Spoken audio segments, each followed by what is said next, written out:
You move to South Africa, Sunglass Hut has 117 locations, 117, but not one in Nigeria or Ghana today. So it said to me, this is a huge market opportunity. I have a void to fill.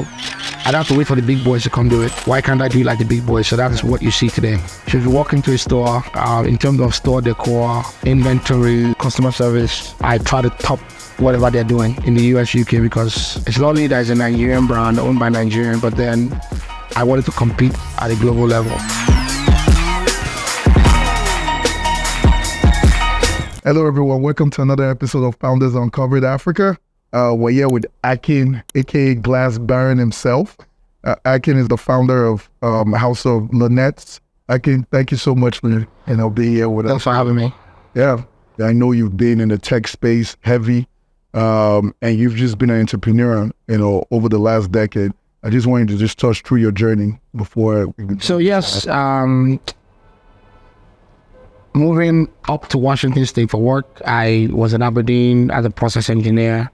I said to myself, cold weather, being far away from home, is this what I hope to do through my adult years?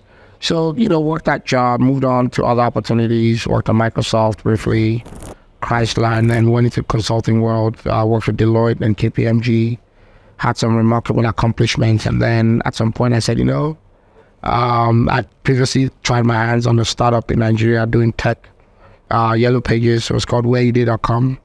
That again, we came into the market way sooner than the maturity existed. Folded shop, and I said, okay, I'm going to venture into something in the retail space. Obviously, if you look at Nigeria, the wealthiest people are retailers. Even globally, the richest people are retailers, however you look at it. And I got off a flight one time and had a wedding and I needed sunglasses, and I said, where can I find a pair? And I searched the internet. There was one guy that I had always known in Port Harcourt before I left Nigeria.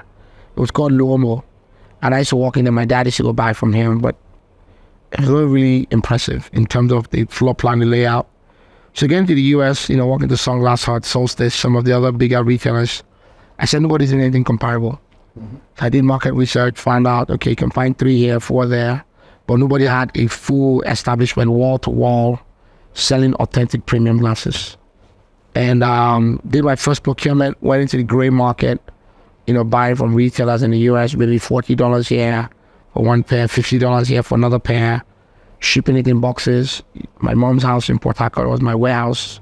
Started a website, but before that, I did sell out of suitcases. So I get into town, open up a box, I call a few friends, hey, who's around? Come take a look at what I have.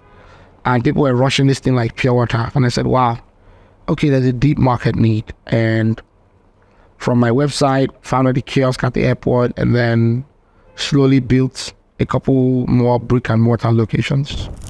So it's been a fantastic journey. Obviously, we met with challenges, bad economy, but Yeah, well, that's actually very impressive. So first, the name House of Lunettes, right? How did you come up with that name? So I wanted to do something. So I wanted to be a local brand, indigenous to Nigeria. But then I also wanted to have a global appeal. So at the point where I have to export the brand out of Nigeria to Kenya, where we're hoping to get a location at Westgate Mall within another year. Hoping to go into Accra, be in the Accra Mall. Is it a name that I can travel with? Do I have to move into South Africa? Can the House of Lunettes brand be one that's easily recognizable? So House of Lunettes, I picked the name Lunettes, a French word. Lunettes is soleil, which is sunglasses in French. And I say House of Lunettes, only glasses wall to wall. And it fit right with the vision and the outlook, so. Okay. What would you say is pretty much like your biggest challenges that you faced thus far? The FX crisis, number one. Second would be people, right? Nigeria is a very interesting labor market. Wages are not so great, but when you try to run an establishment that you're hoping meets global standards, you have to make sure you pay well. Yeah. So I really try to make sure that I am way ahead of the curve. And then, just local issues, local factors. You're thinking of things like impediments from excessive government, burdens. Every ad you put up on the street, there's a tax behind it, which again is, very, it's common in many other regions. But in the last 6 years, though, for our business model, the FX crisis has been number one enemy. Started the business, dollar was 190. Wow. And that was 7 years ago. Sitting in this share, dollar is 1,290. Oh my goodness. So if you're an investor, you give me $100 7 years ago, and I promise to give you back returns 20% every year. Your small finance. That means you give me 19,000 naira in 2015. 19,000 naira in 2015 was what I procured one Ray-Ban for and sold for 27,000 naira. Today, that same $100 is 129,000 naira. Yeah. So if I had to take your money that you've loaned me, I can't even buy your dollar back today. Yeah. For even 1/4 of its value. Yeah. So it's very challenging because you can't plan. You can't really have a strong outlook that is backed by feasible figures. So everything right now is almost a gamble. So how do you work with, obviously, the manufacturers? How do you work with them based on the FX like that? So they don't care. They're not local. So suppliers, Luxottica, Safilo, which make the big brands, the Versace's, the Gucci's. You send a procurement sheet in. You want to buy 100 units. It's $200 a pair. $200 is $200. Yeah. They don't know what your naira is. They don't care what your naira is. Yeah. So because the products are FX reliant, the value has to then be one you can translate into local value. So if you're buying a Ray-Ban, for example, which we used to carry a lot of, and today we don't carry anymore because it's simply out of reach. If you're putting a Ray-Ban on the shelf today in Nigeria, that's 330,000 naira. Ray-Ban should be the entry-level glasses for, a young college kid, a young company employee that is just basically beginning to start life. So if I'm looking to buy a Ray-Ban and I only make 150,000 a month, the eyewear is 330,000 on the shelf. Okay, you mentioned people. What are the challenges that you face working with people? And this is just employees and customers as well. Well, employees and vendors, okay? Yeah. So, or contractors, whichever you want to call them. So recruiting good people in Nigeria comes at a huge price. You have to first find people that are malleable, trustworthy, honest. You must go the extra length of training and mentoring. The average Nigerian is not taught to. So, for example, come from a big four corporate background in America. They teach you ethics, integrity, professionalism, sexual harassment, for example. Yeah. Those are things that you wake up, you grab a cup of coffee, you say hi to Maggie or Betty. How's your weekend? That's it. You don't cross the lines. In Nigeria, conversations, people don't have any limits. Even down to workplace sexual harassment.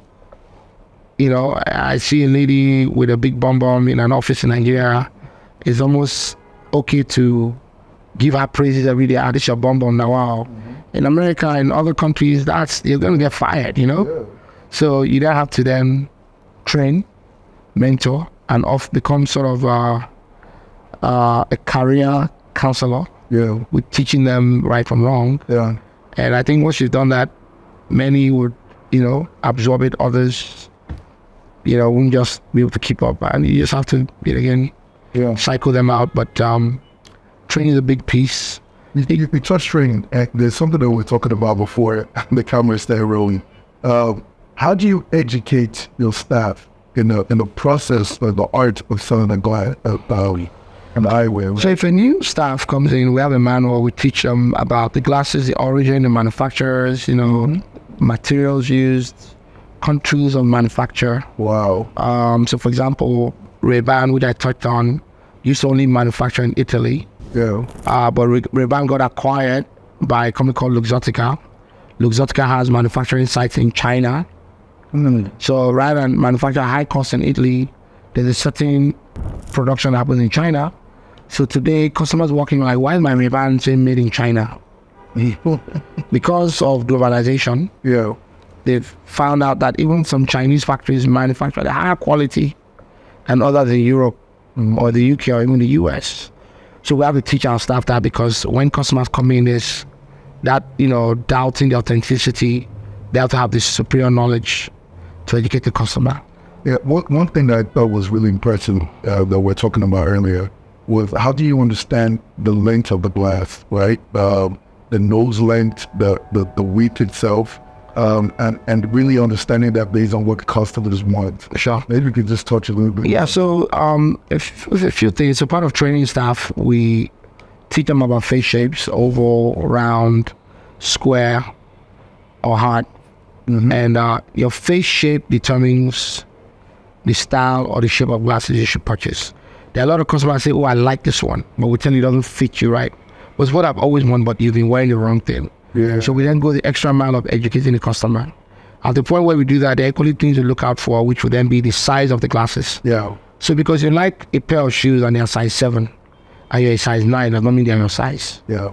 So we then teach customers about the length of the arm, industry standard, 130 centimeters to 145 centimeters. The bridge, which again goes from 13 all the way to 22. The size of the lens, you find that being, from 51, 48, or as they call them, 60 mm lenses, which are much bigger. So you find like aviators that come very big lenses. And then equally, we look at the grip. Sometimes people put on glasses, they have a line on their face. It's tight. So you eating food, you're talking, you're chewing gum, you feel a lot of discomfort. So we educate customers, because you like it doesn't mean it's the best thing for you. Yeah. So there's a lot of training, not only on the employee side, but on the consumer side, on the customer side. Yeah. And doing that has really given us a lot of success, because then people know exactly what they should go for. So, Wow. little insights: 7 out of 10 customers today are repeat customers. So for every customer we get that buys one, he comes back to buy 2 or 3 more in a year. Because once people know that what you sell meets their standards or expectations, customer service is superior, you've taught them something they never knew, you then become top of mind. Yeah. Wow. That's amazing. Where do you see the brand in the future? Just looking, just trying to forecast into the future.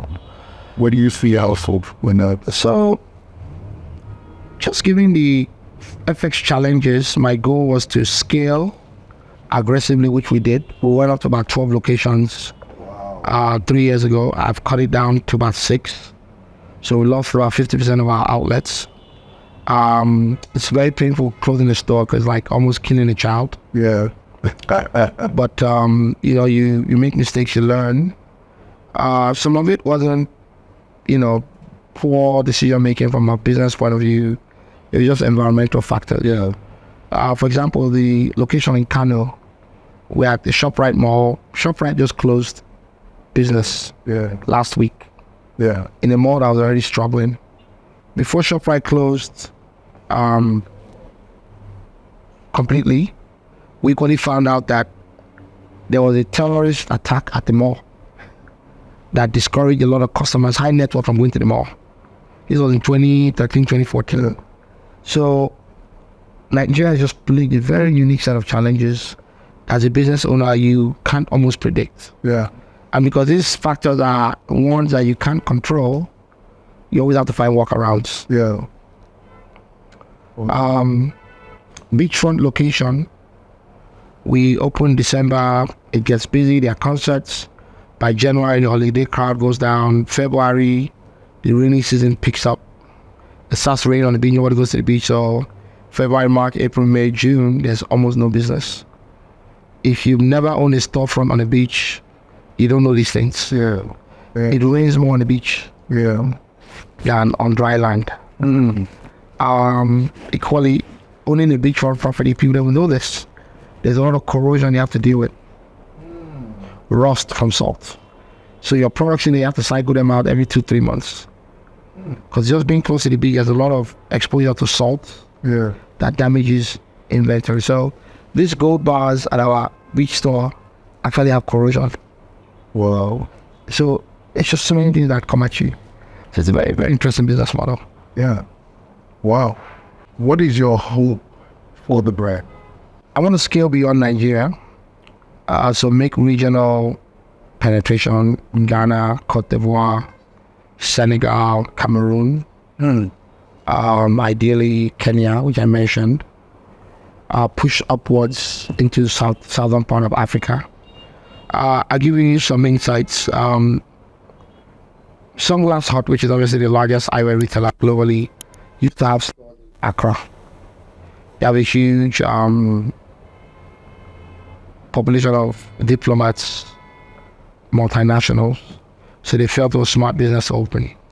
They had 2 locations in Ghana. They closed both of them down because they just couldn't cope. The terrain was just too harsh. You move into South Africa, there's none in Nigeria, by the way, country of 200 million people. You move to South Africa, Sunglass Hut has 117 locations. Really? 117, but not one in Nigeria or Ghana today. So it said to me, this is a huge market opportunity. I have a void to fill. I'd have to wait for the big boys to come do it. Why can't I do it like the big boys? So that is what you see today. So if you walk into a store, in terms of store decor, inventory, customer service, I try to top whatever they're doing in the US, UK, because it's not only that it's a Nigerian brand owned by Nigerian, but then I wanted to compete at a global level. So if you come here, you see glasses you like, you go to Dubai, go to the UK, I'd rather buy it in Lagos. Should always be the feedback. So, and I think the market has responded favorably that that's the experience we're seeing. Very knowledgeable, but I learned a lot from just the glasses alone. But I know you gotta get back to your business. Hey, it's never ending. Basically 24/7 operation. First store opens 5:30 a.m. Last store closes 10 p.m. Wow. So from 5 in the morning, they're basically on the grind, Yeah, Akin, you've been great. Like, besides just the business part, just for me to be able to access you and talk to you about so many different things, I appreciate it. Thank you very much. Thank you so much for, coming on. That's, nice podcast or whatnot. I appreciate it. Thank you. Thanks again.